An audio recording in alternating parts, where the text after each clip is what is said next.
We're going to need that phone. Detective Petrovich leaned forward, his voice calm but insistent. Clara, I know this is difficult, but I need you to walk me through the timeline one more time. Every detail, no matter how small, could be crucial for the prosecution. Start from the moment you arrived at the house. And so, I did it again. I described the cupcake, Elena's tantrum, Isabel's immediate, unquestioning defense of her daughter. I detailed my father's escalating threats, the moment his verbal abuse turned into physical violence. I explained how my mother and sister had forcibly restrained me, and how Adrian Lauren had stood there, filming it all like a spectator at a gladiator match. You said your mother slapped you, Detective Novak noted, flipping back a page in her notebook. That's assault. We'll be charging her with that as well.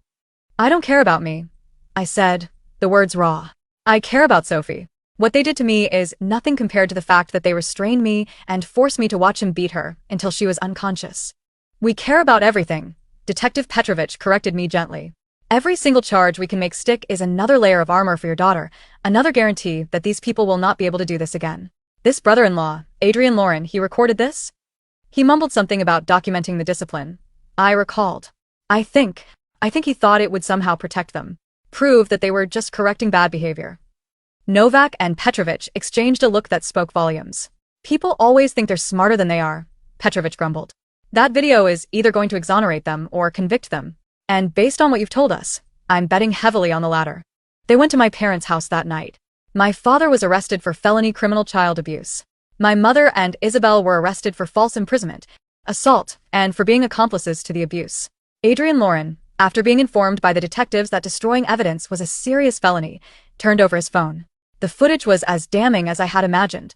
It was a clear, steady shot of a grown man viciously beating a small child while two women held back her screaming mother. All of it captured in high definition. In his initial statement, Adrian actually admitted that he had filmed it specifically to show that appropriate disciplinary action was taking place. He genuinely believed it would provide legal cover for them. Instead, it sealed their fate. The next morning, Detective Novak came back to the hospital to give me an update. She pulled a chair up to Sophie's bedside, her face etched with fatigue, but her eyes grimly satisfied. We watched the video, she said, her voice low so as not to wake Sophie. All of it.